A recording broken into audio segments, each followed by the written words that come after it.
짝. 한정식집 룸에서 귀가 찢어질 듯한 소리가 터져나왔다. 강만옥 회장의 손바닥이 이수진의 뺨을 거칠게 후려쳤다. 커. 수진이 비명을 지르며 바닥에 나동그라졌다. 강만옥은 그런 수진의 얼굴에 서류 뭉치를 던졌다. 내 입에서 나는 그 썩은 냄새, 버스에서부터 참느라 고생 많았다. 차갑게 내뱉은 말과 함께 강만옥의 눈빛이 얼음장처럼 굳어 있었다. 도대체 예비 며느리는 왜 뺨을 맞은 걸까요? 사연 시작 전 무료인 구독과 좋아요 누르시면 대박납니다. 사연 시작합니다. 시간을 거슬러 올라가 보겠습니다. 상견례 하루 전 출근 시간대에 811번 버스.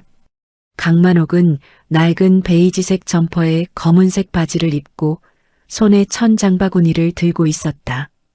버스 안은 사람들로 꽉 차 있었고 그녀는 노약자석에 조용히 앉아 창밖을 바라보고 있었다. 그때였다. 어머, 저기 자리 있네. 요란한 목소리와 함께 박옥남이 딸 이수진의 팔을 잡아 끌며 버스에 올라탔다. 박옥남은 화려한 보라색 패딩 점퍼에 금색 목걸이를 주렁주렁 걸치고 있었고 수진은 명품 로고가 선명한 베이지색 코트를 입고 있었다. 엄마, 저기 앉아. 수진이 노약자석 쪽을 가리키며 말했다. 박옥남은 거침없이 강만옥이 앉아있는 좌석 앞으로 다가갔다. 그리고는 강만옥의 어깨를 거칠게 밀쳤다. 야, 어디 노인네가 길바닥도 아니고 버스에 퍼질러 앉아있어. 강만옥은 몸이 휘청했지만 아무 말도 하지 않았다. 그저 박옥남을 올려다볼 뿐이었다. 뭘 봐? 노약자석이면 노인만 앉으라는 법 있어? 내가 더 힘들단 말이야. 박옥남은 강만옥의 옆자리에 털썩 주저앉았다. 그리고는 장바구니를 발로 툭툭 찼다. 이런 거 바닥에 놔야지. 자리 다 차지하고 앉아서. 강만옥은 천천히 장바구니를 집어 무릎 위에 올렸다. 여전히 말이 없었다. 수진이 엄마 옆에 섰다. 그녀는 주변 사람들의 시선을 의식하는 듯 작은 목소리로 말했다. 엄마, 그만해. 괜히 이런 사람들이랑 엮이지 마. 하지만 박옥남은 듣지 않았다. 아니, 내가 뭘 잘못했다고. 요즘 노인네들은 버스 공짜로 타면서 젊은 사람들 자리까지 다 차지하고 앉아있으니 기가 막혀서. 주변 승객들이 힐끔힐끔 쳐다봤지만 아무도 나서지 않았다. 강만옥은 여전히 고요했다. 다만 귓속에 낀 작은 보청기를 손가락으로 살짝 만졌다. 그 보청기는 사실 최신형 녹음기였다. 버스가 덜컹거리며 달렸다. 수진이 핸드폰을 꺼내들며 엄마에게 속삭였다. 엄마, 내일만 생각해. 내일 상견례 끝나면 우리 인생 완전히 바뀌는 거야. 박옥남의 얼굴에 욕심이 가득 담긴 미소가 번졌다. 그래, 우리 수진이가 재벌 며느리 되는 거지. 으이구, 생각만 해도 기분 좋아. 수진은 주변을 둘러보더니 목소리를 더 낮췄다. 엄마, 조용히 해. 여기 사람 많잖아. 뭐 어때? 어차피 저런 사람들이랑은 앞으로 평생 안 마주칠 건데. 박옥남이 강만옥을 힐끗 보며 코웃음을 쳤다. 그러게. 내일만 지나면 우리는 격이 다른 세상으로 가는 거니까. 수진의 입에서 나온 말이었다. 그녀의 눈빛은 차갑고 계산적이었다. 민우 오빠네 집안이 얼마나 대단한데. 철강 회사 회장이라며? 빌딩만 몇 개래. 그래. 우리 수진이 시집가면 나도 덩달아 좋은데 살 수 있겠네. 박옥남이 신이 나서 말했다. 엄마도 당연히 챙겨줄 거야. 근데 시어머니가 좀 까다롭다던데?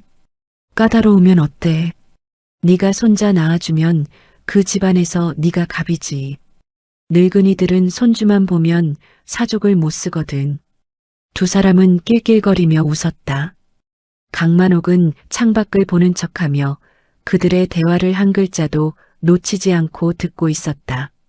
보청기 녹음 버튼은 이미 켜져 있었다. 버스가 정류장에 멈춰섰다. 수진이 엄마의 팔을 잡으며 일어났다. 엄마, 우리 여기서 내려야 해. 미용실 예약했잖아. 그래. 내일 예쁘게 꾸미고 가야지. 박옥남이 자리에서 일어나며 강만옥의 발을 밟았다. 아이고. 강만옥이 작게 신음했지만 박옥남은 사과도 하지 않고 그냥 지나쳐버렸다. 버스 문이 열리고 두 사람이 내렸다. 강만옥은 그들의 뒷모습을 물끄러미 바라봤다. 그녀의 얼굴에는 아무런 감정도 드러나지 않았다. 하지만 그녀의 손은 장바구니 안쪽을 더듬고 있었다. 장바구니 속에는 작은 USB가 들어 있었다. 그 USB에는 이수진이 회사에서 몰래 빼돌린 기밀 자료가 담겨 있었다. 물론 수진은 아직 그 사실을 모르고 있었다. 강만옥은 USB를 꺼내 주머니에 넣었다. 그리고는 다시 창밖을 바라봤다. 버스는 계속 달렸다. 강만옥의 입가에 아주 미세한 미소가 떠올랐다. 그것은 냉소에 가까운 표정이었다. 천한 것은 신분이 아니라 그 입과 생각에서 나오는 법이지. 그녀는 혼잣말처럼 중얼거렸다. 버스는 다음 정류장에 도착했고 강만옥은 천천히 자리에서 일어났다. 장바구니를 들고 버스에서 내린 그녀는 휴대폰을 꺼내 전화를 걸었다. 나야. 내일 상견례 준비 다 됐지? 전화 너머로 차분한 남자 목소리가 들렸다. 네, 회장님. 모든 준비 완료했습니다. 좋아. 그리고 이수진 과거 신상 조회 자료 민우한테 전달했나? 아직입니다. 언제 드릴까요? 내일 상견례 끝나고 줘. 그 애가 직접 확인해야 할 거야. 알겠습니다. 강만옥은 전화를 끊고 하늘을 올려다봤다. 저녁 하늘은 붉게 물들어 있었다. 내일이 재미있겠군. 그녀는 다시 한번 중얼거리곤 천천히 걸음을 옮겼다. 다음 날 아침 강만옥은 고급 한복을 차려입고 거울 앞에 섰다. 진회색 저고리에 검은색 치마 그리고 단아한 헤어스타일. 그녀는 평소의 수수한 모습과는 전혀 달랐다. 비서가 다가와 말했다. 회장님, 차 준비됐습니다. 알았어. 가자고. 강만옥은 핸드백을 들고 밖으로 나섰다. 검은색 고급 세단이 그녀를 기다리고 있었다. 차는 서울 중심부의 한정식 집으로 향했다. 같은 시각 박옥남과 이수진도 분주하게 움직이고 있었다. 수진아, 립스틱 좀 더 진하게 바르지 그래? 엄마, 너무 진하면 부담스러워. 오늘은 단아하게 가는 게 좋아. 수진은 거울을 보며 연분홍색 한복을 매만졌다. 그녀의 얼굴에는 긴장과 기대가 섞여 있었다. 오빠네 집안 사람들 까다롭다며? 응. 특히 할머니가 엄격하시대. 그래서 오늘 정말 조심해야 해. 걱정 마. 엄마가 다 알아서 할 테니까. 박옥남은 화려한 자주색 한복을 입고 금목걸이를 목에 걸었다. 두 사람은 택시를 타고 한정식 집으로 향했다. 한정식 집 룸은 고급스러웠다. 넓은 공간에 전통 목가구가 배치되어 있었고 한쪽 벽에는 산수화가 걸려 있었다. 강민우가 먼저 도착해 있었다. 할머니. 민우가 강만옥을 반갑게 맞았다. 민우야, 잘 있었니? 네, 할머니. 오늘 수진이랑 수진이 어머니 오시는 거 아시죠? 그럼 말지. 강만옥은 자리에 앉으며 찻잔을 들었다. 얼마 후 문이 열리고 박옥남과 이수진이 들어왔다. 안녕하세요. 수진이 세상에서 가장 조신한 목소리로 인사했다. 그리고는 강만옥 앞에 무릎을 꿇고 정중하게 절을 올렸다. 처음 뵙겠습니다, 어머님. 이수진이라고 합니다. 강만옥은 찻잔을 내려놓고 수진을 물끄러미 바라봤다. 그래, 수고했네. 박옥남도 황급히 강만옥에게 다가가 손을 잡았다. 어머니, 저는 수진이 어미 박옥남이라고 합니다. 어쩜 이리 고우신지 우리 수진이가 어머님을 꼭 닮고 싶다 합디도. 박옥남은 아침에 버스에서 만난 그 노인이 바로 강만옥이라는 사실을 전혀 눈치채지 못했다. 강만옥은 미소를 지었다. 하지만 그 미소는 눈까지 닿지 않았다. 그래요? 고맙습니다. 자리에 앉은 박옥남은 주변을 두리번거리며 감탄했다. 와, 여기 정말 좋네요. 역시 격이 다르시네. 수진이 엄마의 팔을 슬쩍 꼬집었다. 엄마, 조용히 해. 아이고, 그래. 식사가 시작됐다. 강만옥은 조용히 음식을 먹으며 박옥남과 수진을 관찰했다. 박옥남은 쉴 새 없이 떠들어댔다. 어머니, 저희 수진이가 어릴 때부터 참 착했습니다. 공부도 잘하고 효심도 깊고요. 그렇군요. 강만옥은 짧게 대답했다. 수진은 민우 옆에 앉아 조용히 음식을 먹었다. 그녀는 완벽한 예비 며느리 연기를 하고 있었다. 오빠, 이거 드세요. 수진이 민우의 그릇에 나물을 덜어줬다. 고마워, 수진아. 민우는 행복한 표정으로 웃었다.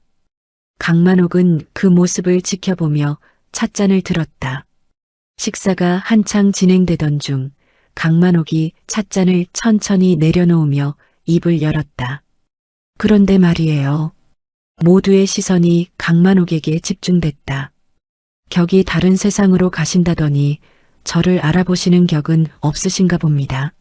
수진의 얼굴이 굳었다. 박옥남이 어리둥절한 표정으로 물었다. 예, 무슨 말씀이신지. 강만옥은 미소를 지으며 비서에게 고개를 끄덕였다. 비서가 태블릿을 꺼내 테이블 위에 올려놓았다. 화면에는 어제 811번 버스 안의 영상이 재생되기 시작했다. 어디 노인네가 길바닥도 아니고 버스에 퍼질러 앉아 있어. 박옥남의 목소리가 선명하게 들렸다. 이어서 수진의 목소리도 흘러나왔다. 내일만 지나면 우리는 격이 다른 세상으로 가는 거니까. 민우 오빠네 집안이 얼마나 대단한데. 우리 수진이 시집가면 나도 덩달아 좋은데 살 수 있겠네. 박옥남과 수진의 얼굴이 새하얗게 변했다. 수진이 떨리는 목소리로 말했다.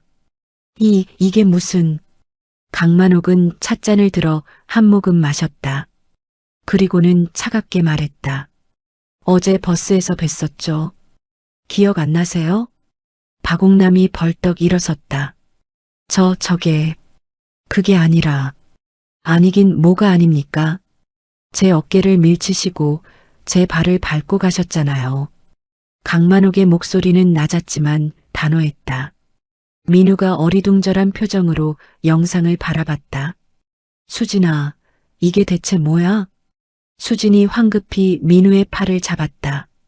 오빠, 이건 오해야. 우리가 그냥... 오해요? 강만옥이 수진의 말을 끊었다. 하등한 것들이라는 말도 오해입니까? 수진의 입술이 파르르 떨렸다. 그건 제가 순간 실수로 나온 말이 진짜 속마음이지. 강만옥은 천천히 자리에서 일어났다. 룸 안의 공기가 얼어붙었다. 내 손자가 데려온 게 사람인 줄 알았더니 재산이나 갉아먹는 쥐새끼였구나. 강만옥의 말에 박옥남이 버럭 소리를 질렀다. 뭐라고요? 우리 수진이가 무슨 쥐새끼예요? 아니면 뭡니까? 우리 집안 돈만 노리고 들어온 거 아닙니까? 강만옥의 눈빛이 날카로워졌다.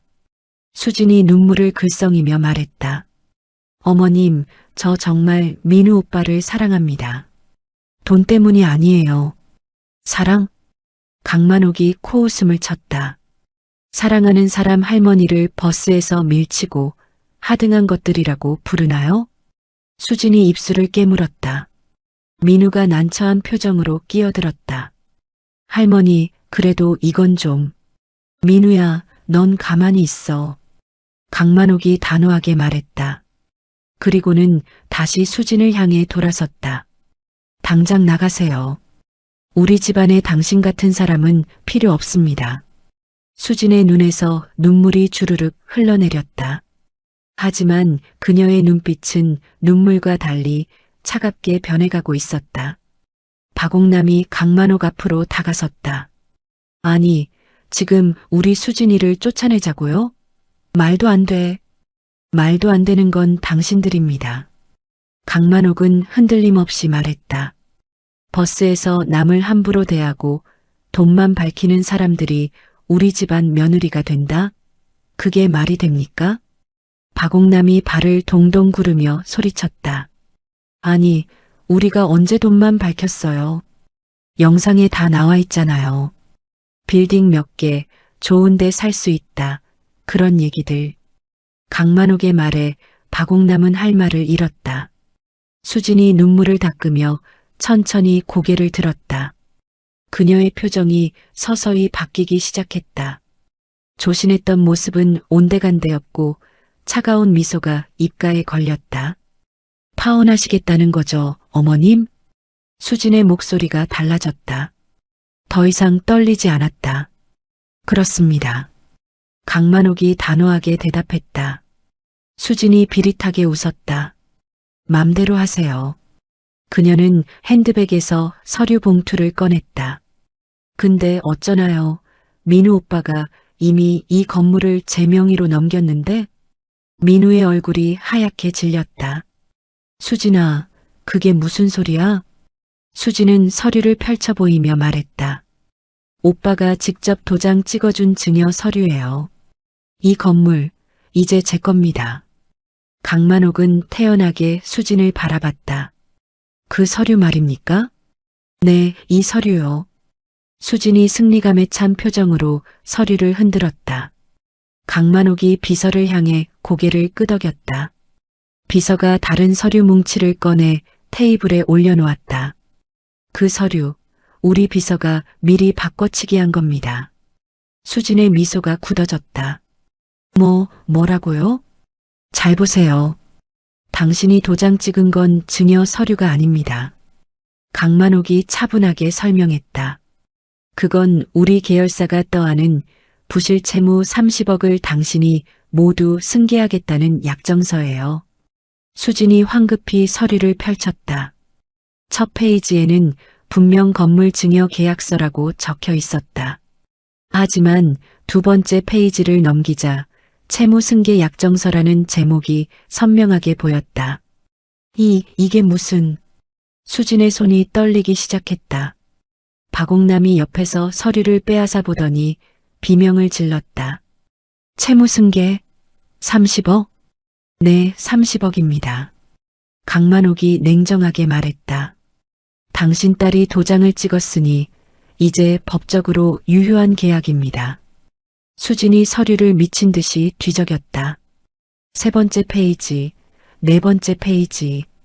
모든 페이지마다 채무승계라는 단어가 반복됐다. 그리고 마지막 페이지에는 그녀의 도장이 선명하게 찍혀 있었다. 안 돼. 이럴 수가. 수진이 주저앉으며 중얼거렸다. 민우가 어리둥절한 표정으로 물었다. 할머니, 이게 대체 무슨 일이에요? 강만옥이 손자를 바라보며 말했다. 민우야, 내가 데려온 여자가 어떤 사람인지 이제 알겠니? 하지만 이 여자는 너를 사랑한 게 아니야. 우리 집안 재산만 노렸어. 강만옥의 말에 민우는 할 말을 잃었다. 수진이 바닥에 주저앉은 채 서류를 부여잡고 있었다. 이건 사기예요. 사기. 사기는 당신이 한 겁니다. 강만옥이 차갑게 내려다보며 말했다. 우리 민우를 속이고 재산을 가로채려 한 게 누구예요? 수진이 고개를 들어 강만옥을 노려봤다. 당신, 처음부터 다 알고 있었죠? 당연하죠. 강만옥은 미소를 지었다. 내가 왜 버스를 탔는지 아세요? 당신의 진짜 모습을 보려고요. 박옥남이 벌떡 일어서며 소리쳤다. 이건 불법이에요. 우릴 속인 거잖아요. 불법은 당신 딸이 우리 회사 기밀을 빼돌린 겁니다. 강만옥이 장바구니에서 USB를 꺼냈다. 이거 말이에요. 수진의 얼굴이 흙빛으로 변했다. 그걸 어떻게? 당신이 민우 책상에서 훔쳐간 USB, 내가 미리 바꿔치기 했습니다. 진짜는 이미 경찰에 넘겼고요. 강만옥의 말에 수진은 완전히 패닉에 빠졌다. 안 돼. 안 돼. 그녀는 서류를 바닥에 내팽개치고 비명을 질렀다. 이건 말도 안 돼. 나한텐 변호사가 있어. 법적으로 다툴 거야. 강만옥은 담담하게 대꾸했다. 그러시든지요. 하지만 당신이 직접 도장 찍은 서류입니다. 법정에 가도 결과는 똑같을 겁니다. 수진이 민우에게 매달렸다. 오빠, 나 정말 오빠 사랑해. 이건 오해야. 민우는 고개를 돌렸다. 수진아, 난 더 이상 모르겠어. 오빠. 수진이 울부짖었지만 민우는 그녀를 외면했다. 박옥남이 강만옥 앞으로 달려들었다. 이 나쁜 년, 우리 수진이를 이 지경으로 만들고. 비서가 재빨리 박옥남을 막았다. 손님, 진정하세요. 손 치워. 당장 손 치우란 말이야. 박옥남이 발버둥을 쳤지만 소용없었다. 강만옥은 그런 박옥남을 차갑게 내려다봤다. 당신들, 이제 나가세요. 더 이상 볼 것도 없습니다. 안 나가. 절대 안 나간다고. 박옥남이 소리를 질렀다. 강만옥이 비서에게 눈짓을 했다. 경호원 불러. 네, 회장님. 잠시 후 건장한 경호원 2명이 들어왔다. 모셔드려. 경호원들이 박옥남과 수진을 부축해 일으켰다. 나라고. 박옥남이 몸부림쳤지만 경호원들의 힘을 당해낼 수 없었다. 수진은 이미 넋이 나간 상태였다. 그녀는 경호원에게 이끌려 나가면서도 계속 중얼거렸다. 30억? 채무승계. 이럴 수가. 문이 닫히고 루마는 다시 조용해졌다. 민우가 망연자실한 표정으로 자리에 앉아 있었다. 강만옥이 손자의 어깨에 손을 올렸다. 민우야, 괜찮니? 할머니, 저 정말 수진이를 사랑했어요. 민우의 목소리가 떨렸다. 알아. 하지만 그 여자는 너를 사랑한 게 아니야. 그래도 민우야. 강만옥이 손자의 얼굴을 마주보며 말했다. 진짜 사랑은 상대방의 돈이나 지위를 보는 게 아니야. 사람 자체를 보는 거지. 민우가 고개를 숙였다. 강만옥은 손자를 꼭 안아주었다. 이번 일로 좋은 공부했다고 생각해. 앞으로는 더 신중하게 사람을 봐야 해.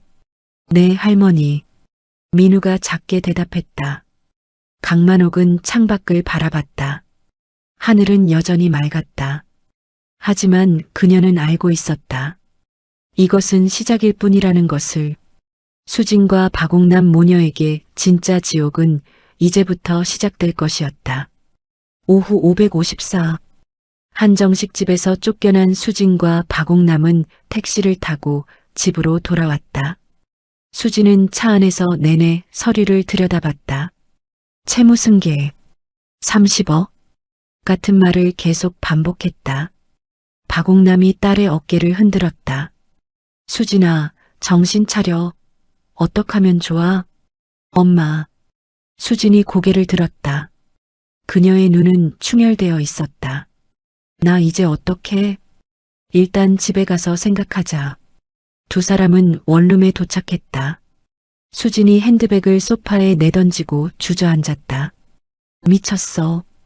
완전히 미쳤어. 박옥남이 냉장고에서 물을 꺼내 딸에게 건넸다. 수진아, 일단 물 마시고 진정해. 수진은 물을 단숨에 들이켰다. 엄마, 30억이야. 30억? 내가 어떻게 이 돈을 갚아? 그 노인네가 거짓말한 거 아니야? 확인해 봐야지. 박옥남이 서류를 집어들었다. 하지만 아무리 봐도 서류는 진짜였다. 수진의 도장과 서명이 선명하게 찍혀 있었다. 이거 진짜네. 박옥남의 얼굴도 하얗게 질렸다. 수진이 핸드폰을 꺼내 민우에게 전화를 걸었다. 오빠 나야. 제발 전화 좀 받아줘. 하지만 민우는 전화를 받지 않았다. 한 번, 두 번, 세 번. 10번째 전화에서도 응답이 없었다. 안 받아. 오빠가 전화를 안 받아. 수진이 핸드폰을 바닥에 내팽개쳤다. 박옥남이 딸을 달랬다. 수진아, 일단 변호사한테 가보자. 뭔가 방법이 있을 거야. 변호사 비용은 어떡하고? 내가 어떻게든 해볼게. 다음 날 오후 두 사람은 변호사 사무실을 찾아갔다. 40대 중반의 변호사가 서류를 꼼꼼히 살펴봤다. 한참을 들여다보던 변호사가 고개를 저었다. 이건 법적으로 유효한 계약서입니다. 하지만 저는 속은 거예요. 건물 증여 서류인 줄 알고 도장을 찍었다고요. 수진이 항변했다. 그걸 증명할 수 있습니까? 그게 수진은 말문이 막혔다. 변호사가 설명을 이어갔다. 계약서 첫 페이지에 건물 증여라고 적혀 있긴 하지만 그건 일종의 미끼였던 것 같습니다. 나머지 페이지들은 모두 채무 승계 조항으로 채워져 있고요. 그럼 제가 전부 확인하지 않은 게 잘못이라는 거예요? 법적으로는 그렇습니다. 계약서에 서명하고 도장을 찍으셨다면 내용을 모두 확인하고 동의했다는 의미로 해석됩니다. 변호사의 말에 수진은 고개를 떨어뜨렸다. 박옥남이 애타게 물었다. 그럼 방법이 아예 없습니까? 사기로 고소할 수는 있습니다. 하지만요? 상대방이 철강 기업 회장이라면 소송 비용도 만만치 않을 겁니다.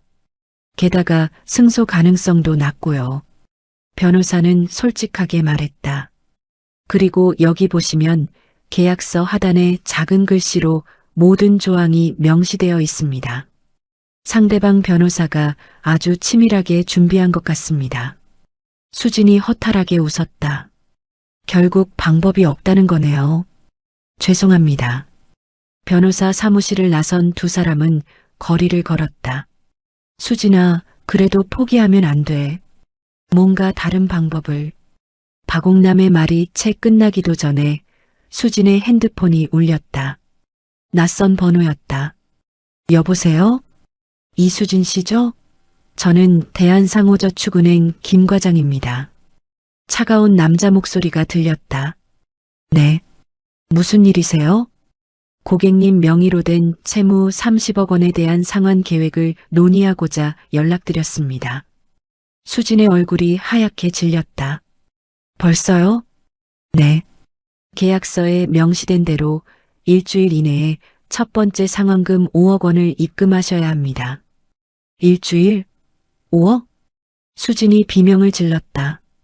그게 무슨 말도 안 되는 소리예요. 계약서 조항입니다, 고객님. 기한 내 입금하지 않으시면 법적 조치에 들어갑니다. 법적 조치라니요? 재산 압류와 신용 불량 처리입니다. 전화가 끊겼다. 수진이 그 자리에 주저앉았다. 일주일. 5억. 박옥남이 딸을 부축했다. 수진아, 괜찮아. 우리 집이라도 팔면. 엄마, 우리 집 전세야. 팔 집도 없어. 그럼 내가 가진 적금이라도. 엄마 적금이 얼마인데? 5천만 원도 안 될 거잖아. 수진이 허탈하게 웃었다. 두 사람은 집으로 돌아왔다. 수진은 소파에 누워 천장을 바라봤다. 민우 오빠. 그녀는 다시 한번 민우에게 전화를 걸었다. 이번에는 전화가 연결됐다. 오빠. 수진아. 민우의 목소리는 차가웠다. 오빠, 나 정말 미안해. 내가 잘못했어.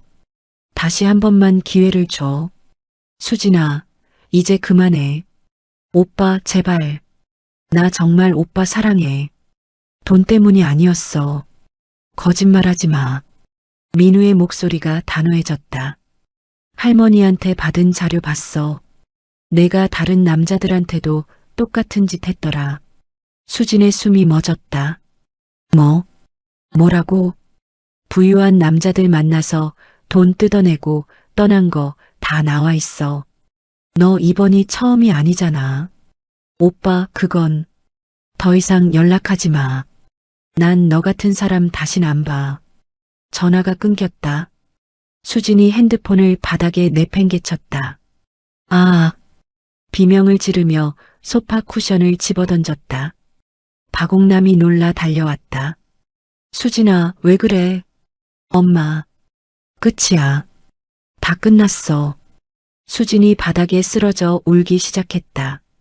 며칠이 흘렀다. 수진은 민우가 준 예물과 선물들을 전부 되팔았다. 하지만 고작 3천만 원밖에 나오지 않았다. 박옥남은 친척들에게 돈을 빌리려 했지만 모두 거절당했다.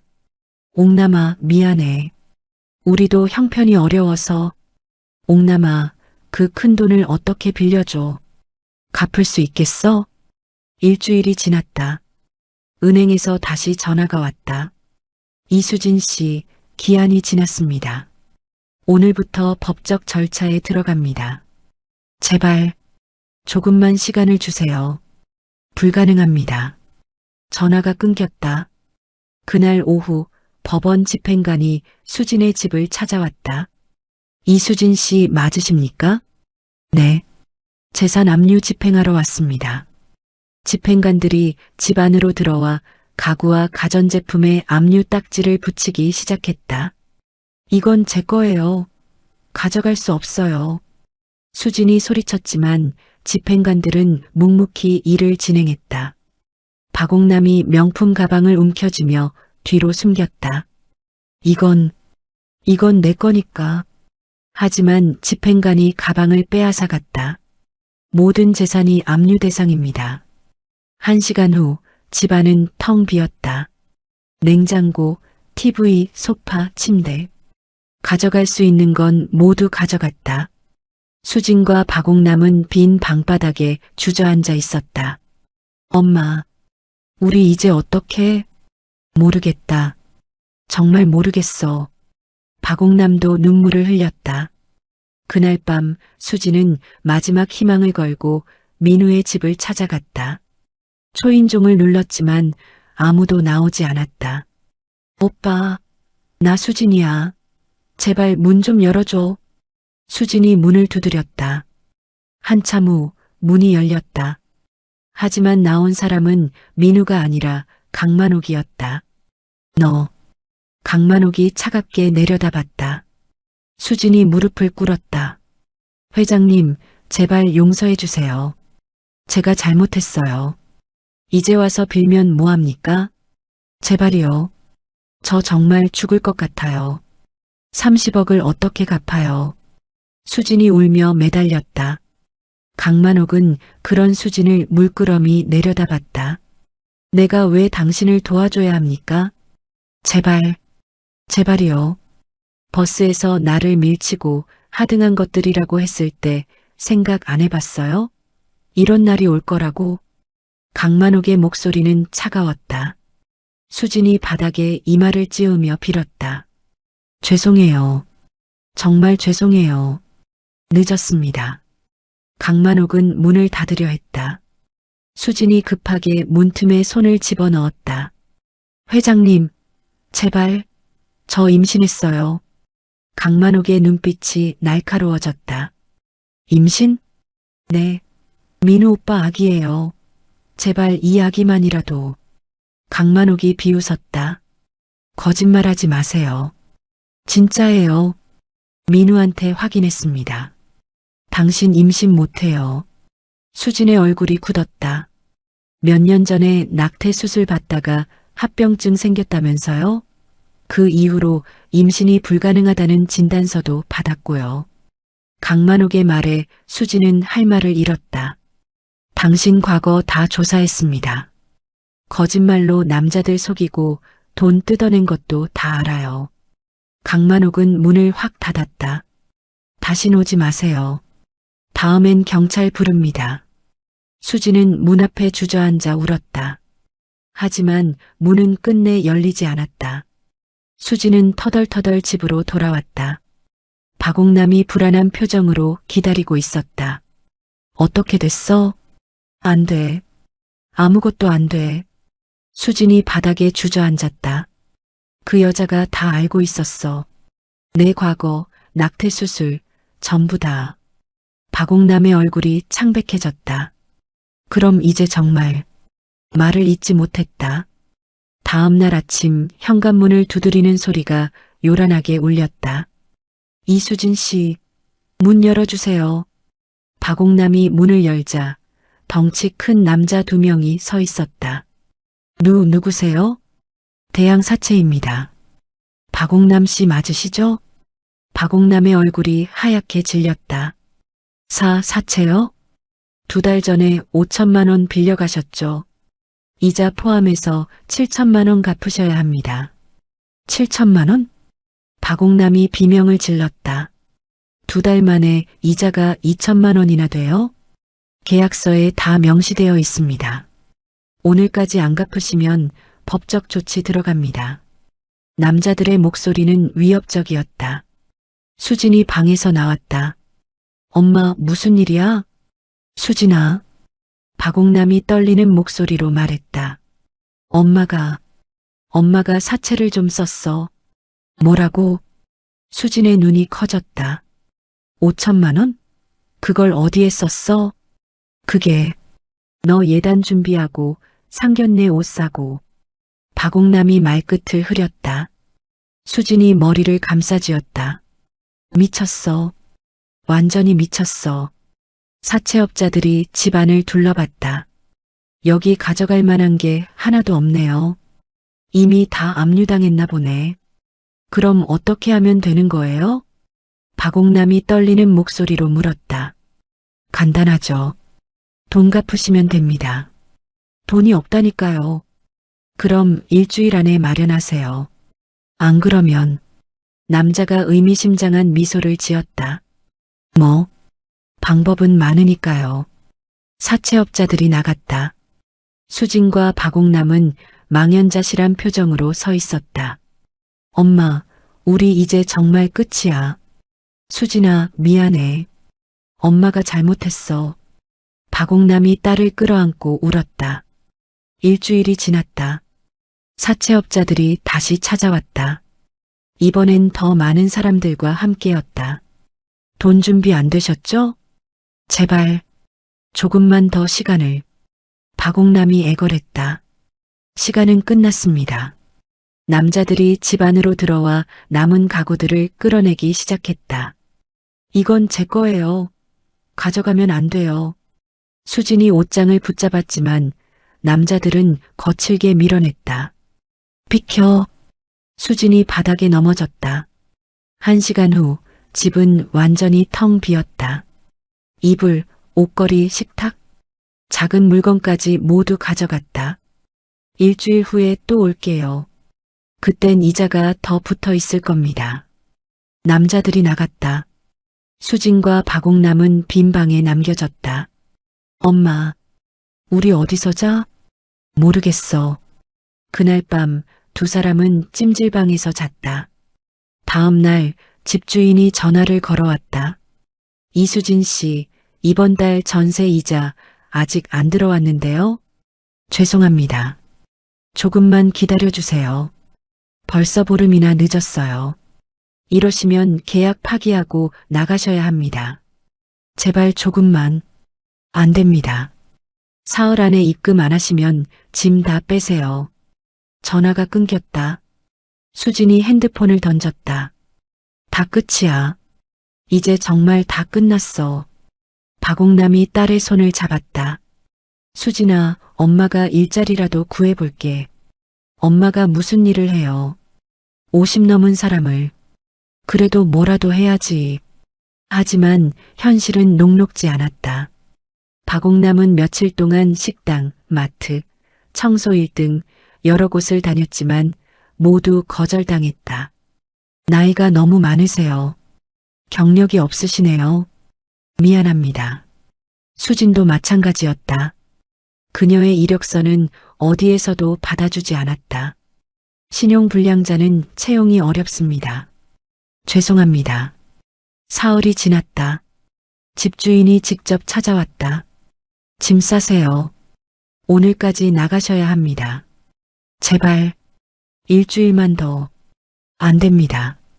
이미 다른 세입자 구했어요. 수진과 박옥남은 가방 2개의 옷까지만 챙겨 집을 나섰다. 엄마, 우리 어디로 가?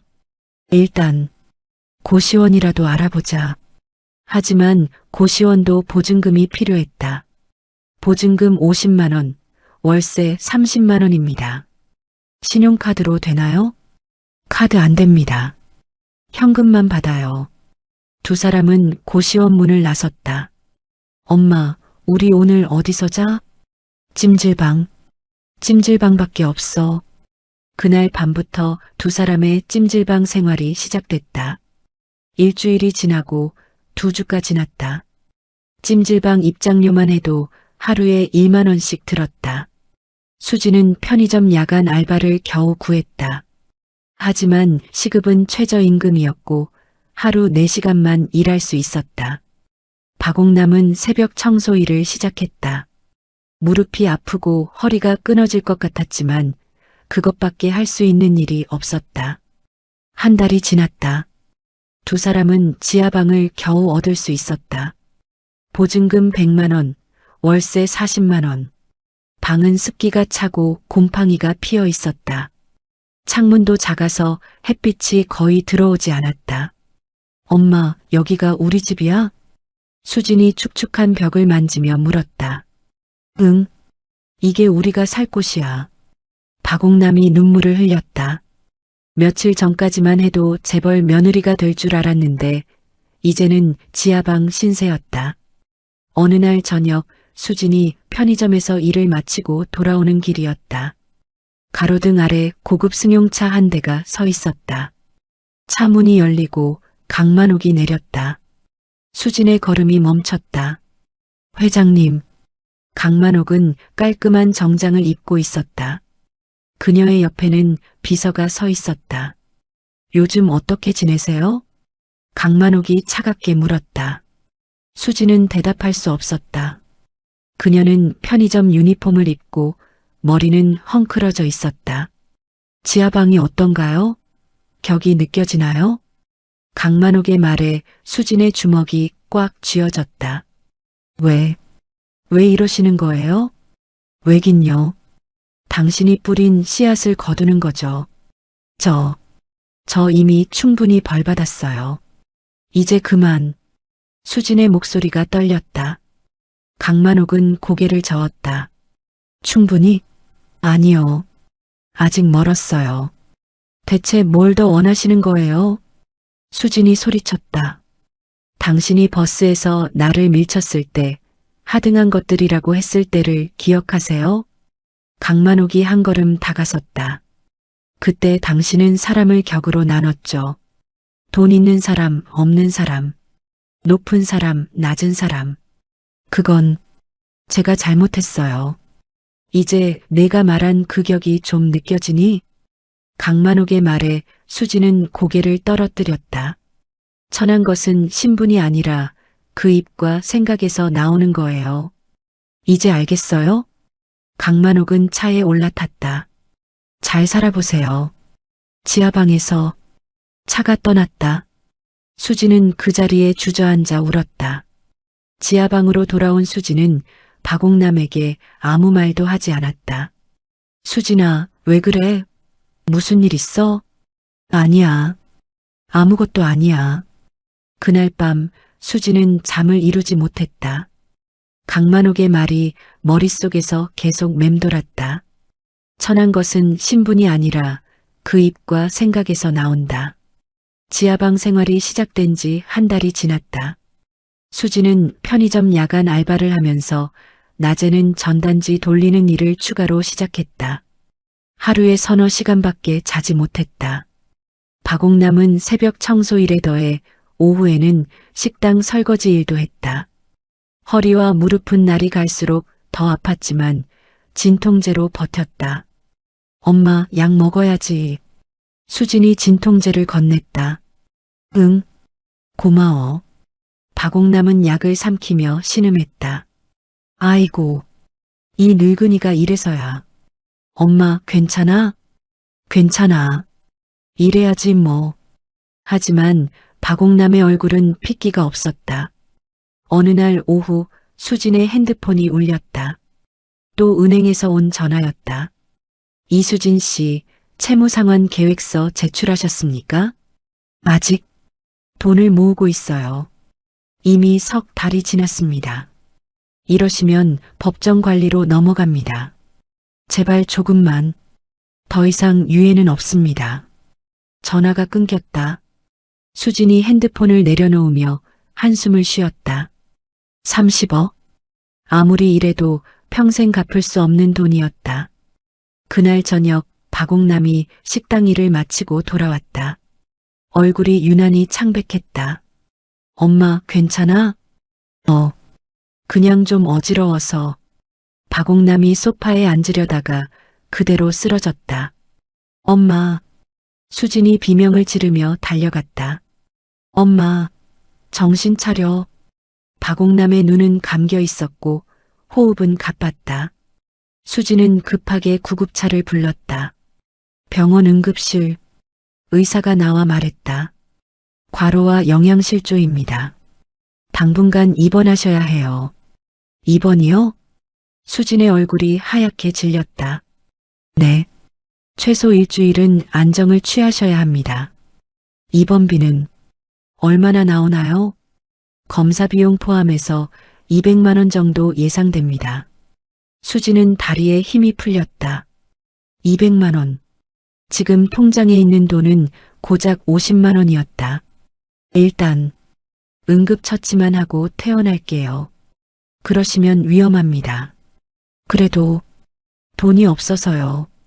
의사가 안타까운 표정을 지었다.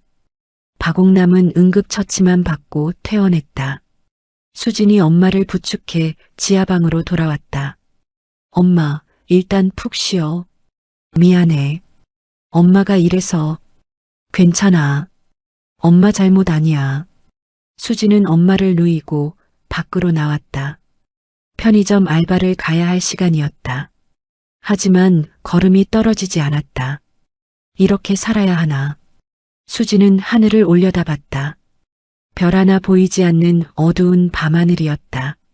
며칠 후 박옥남은 무리해서 다시 일을 나갔다. 엄마, 쉬어야 한다니까. 아니야. 일 안 하면 월세도 못 내. 박옥남은 비틀거리는 몸을 이끌고 밖으로 나갔다. 수진은 그런 엄마를 말릴 수 없었다. 어느 날 수진이 편의점에서 일하고 있을 때였다. 손님 한 명이 들어왔다. 익숙한 얼굴이었다. 강민우였다. 오빠. 수진의 목소리가 떨렸다. 민우는 수진을 물끄러미 바라봤다. 수진아. 오빠 나. 괜찮아? 민우의 목소리는 부드러웠다. 수진은 눈물이 터질 것 같았다. 아니, 괜찮지 않아. 많이 힘들지? 응. 수진은 고개를 끄덕였다. 민우가 한숨을 쉬었다. 할머니한테 부탁해볼까? 뭐? 채무 좀 줄여달라고. 할머니한테 내가 말해볼게. 수진의 눈에 희망이 번쩍였다. 정말? 오빠가 그렇게 해줄 수 있어? 약속은 못하지만 시도는 해볼게. 고마워. 정말 고마워. 수진이 민우의 손을 잡았다. 민우는 손을 빼며 말했다. 하지만 수진아, 이게 마지막이야. 이번에도 안 되면 난 더 이상 도와줄 수 없어. 알았어. 고마워, 오빠. 민우가 편의점을 나갔다. 수진은 그 자리에 주저앉아 눈물을 흘렸다. 이번이 마지막 기회야. 며칠 후 민우가 전화를 걸어왔다. 수진아. 응, 오빠. 할머니한테 말해봤어. 수진의 심장이 두근거렸다. 그래서 안 된대.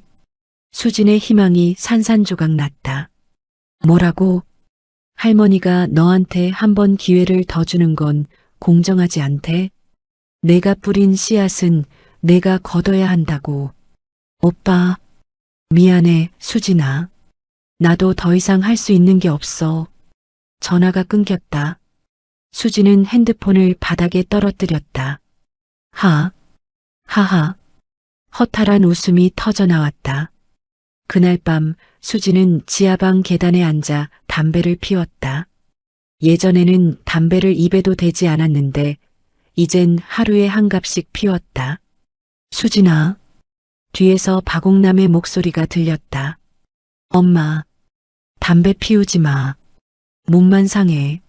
엄마는 내 걱정이나 해. 엄마도 아픈데. 그래도 박옥남이 딸 옆에 앉았다. 수진아, 우리 이제 어떡하지? 모르겠어, 엄마. 두 사람은 말없이 어두운 하늘을 바라봤다. 며칠 후 사채업자들이 다시 찾아왔다. 박옥남 씨, 이자가 또 불었습니다. 지금 총 1억 원입니다. 1억이요? 박옥남이 비명을 질렀다. 네. 복리로 계산되니까요. 그게 말이 돼요? 5천만 원 빌렸는데 1억이라니. 계약서에 다 나와 있습니다. 남자가 협박조로 말했다. 이번 주 안에 5천만 원이라도 갚으세요. 안 그러면. 남자가 수진을 훑어봤다. 따님이 일할 곳을 소개해드릴 수도 있어요. 수진의 얼굴이 굳었다. 무슨 뜻이에요? 뭐? 룸살롱이나 유흥업소 같은데요. 거기서 일하면 돈 빨리 벌 수 있죠. 이 미친 새끼가. 수진이 소리쳤다. 남자가 비웃었다. 미친놈은 돈도 없으면서 빌려 쓴 사람들이지. 딱 일주일만 더 드릴게요. 남자들이 나갔다. 박옥남이 딸을 끌어안았다. 수진아, 엄마가 미안해. 엄마 때문에. 엄마 잘못 아니야. 하지만 수진의 목소리도 떨리고 있었다. 그날 밤 수진은 잠들지 못했다. 이렇게는 못 살아. 그녀는 창문 밖을 바라봤다. 지하방 창문으로는 사람들의 발만 보였다. 저 사람들은 다 어떻게 사는 걸까? 다음 날 아침 수진은 결심했다. 강만옥을 한 번 더 찾아가기로. 마지막으로 용서를 빌기로. 수진은 강만옥의 회사로 향했다. 철강 회사 본사는 강남 한복판에 우뚝 솟아 있었다. 수진은 로비에서 발걸음을 멈췄다. 예전에는 이곳의 안주인이 될 뻔했는데. 실례지만 무슨 일로 오셨습니까? 경비원이 다가왔다. 저 강만옥 회장님을 뵈러 왔는데요. 예약 있으십니까? 아니요, 하지만 예약 없으시면 안 됩니다. 경비원이 단호하게 말했다. 제발이요. 꼭 뵈어야 해요. 수진이 애걸했다. 안 됩니다. 나가주세요. 경비원이 수진의 팔을 잡았다. 손 떼요. 손. 수진이 소리쳤지만 경비원은 그녀를 밖으로 끌어냈다. 수진은 건물 밖에 주저앉아 울었다. 몇 시간을 그렇게 앉아 있었다. 해가 지고 어두워졌다. 그때 고급 승용차 한 대가 건물 앞에 섰다. 강만옥이 내렸다. 회장님. 수진이 달려갔다. 경호원들이 막아섰지만 수진은 무릎을 꿇었다. 회장님, 제발 용서해 주세요. 제가 잘못했어요. 강만옥은 수진을 내려다봤다. 또 왔군요. 제발이요. 저 정말 죽을 것 같아요. 수진이 바닥에 이마를 찧었다. 강만옥은 한참을 수진을 바라보다가 입을 열었다. 일어나세요. 회장님, 마지막으로 한 번만 말해주겠습니다. 강만옥의 목소리는 차가웠다. 당신이 지금 겪고 있는 일은 당신이 선택한 결과예요. 다른 사람을 무시하고 돈만 밝히고 거짓말하고 그 모든 것의 대가를 치르고 있는 거예요. 알아요. 다 알아요. 그러니까 제발은 당신이 다른 사람들한테 했어야 할 말이에요. 강만옥은 차에 올라탔다. 다신 오지 마세요. 차가 떠났다. 수지는 그 자리에 무너졌다. 수지는 터덜터덜 지하방으로 돌아왔다. 박옥남이 기침을 하며 누워 있었다. 엄마, 괜찮아? 기침이 멎질 않네. 박옥남의 얼굴은 더욱 창백해져 있었다. 병원 가야겠어.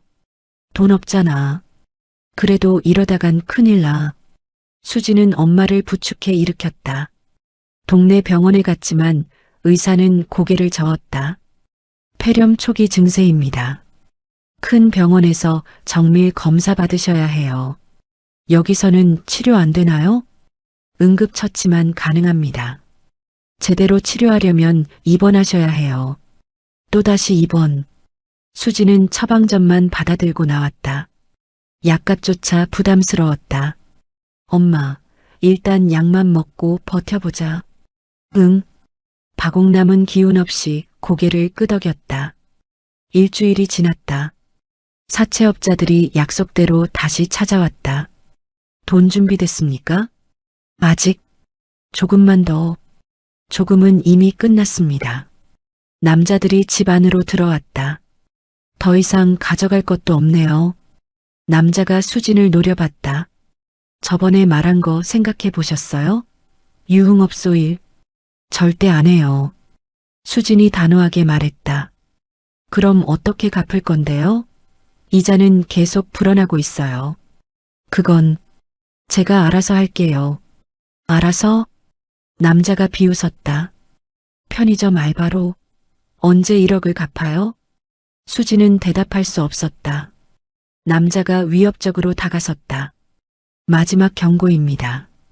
이번 달 말까지 5천만 원. 못 갚으시면. 남자가 박옥남을 가리켰다. 어머니 건강도 안 좋으신데 무슨 일이 생기면 곤란하잖아요. 수진의 얼굴이 굳었다. 지금 협박하는 거예요? 협박이 아니라 충고죠. 남자들이 나갔다. 수지는 주먹을 불끈 쥐었다. 그날 밤 수지는 잠들지 못했다. 창문 틈으로 차가운 바람이 들어왔다.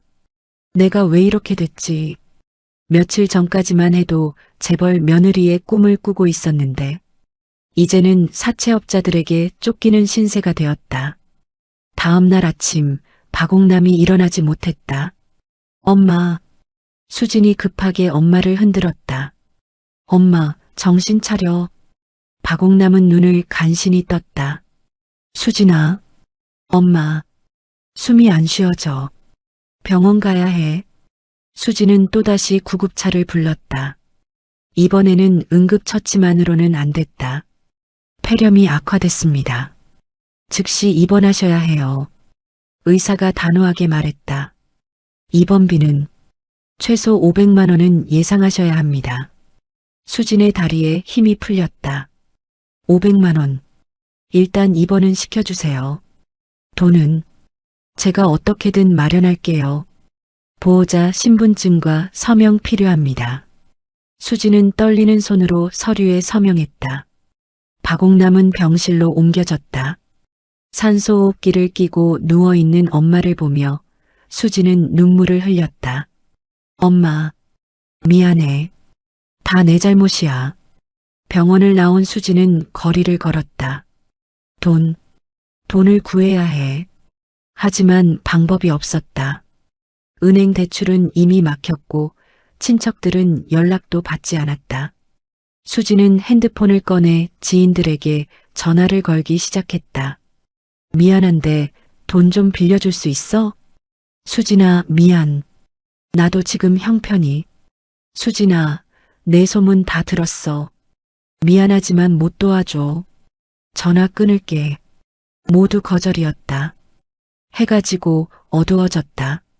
수지는 거리를 헤매다가 한 건물 앞에 멈춰섰다.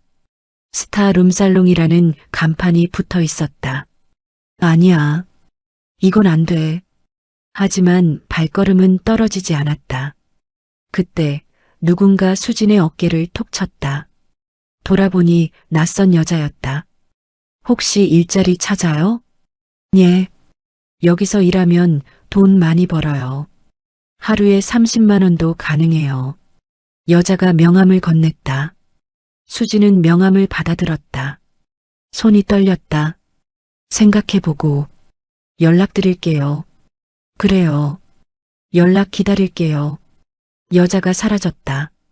수지는 명함을 주머니에 넣고 지하방으로 돌아왔다.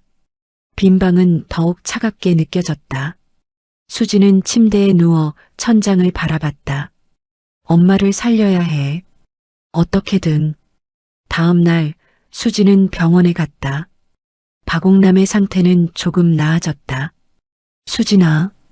응, 엄마. 미안해. 엄마가 짐만 되네. 무슨 소리야. 엄마는 짐이 아니야. 수진이 엄마의 손을 잡았다. 병원비는 어떡하니? 걱정 마. 내가 다 해결할게. 정말? 응. 그러니까 엄마는 치료나 잘 받아.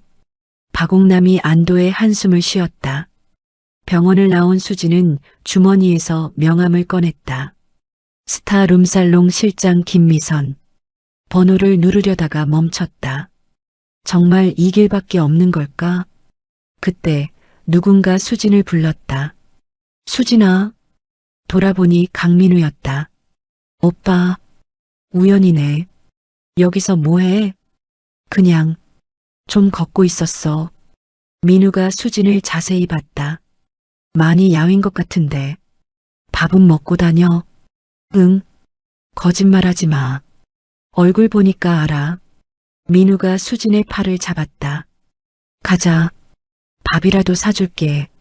아니야, 괜찮아. 괜찮긴. 가자.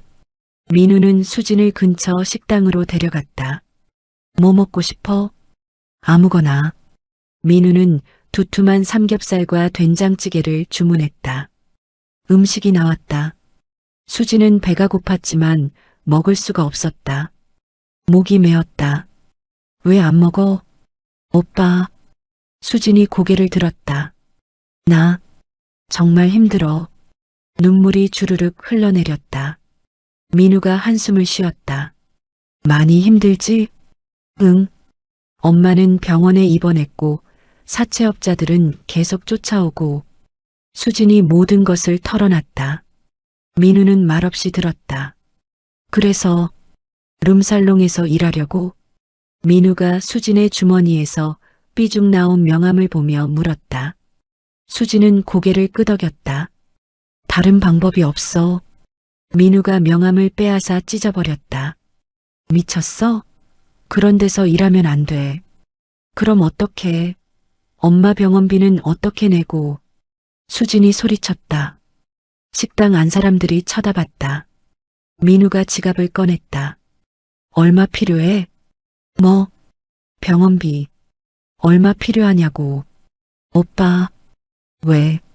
그냥 대답이나 해. 얼마? 500만 원.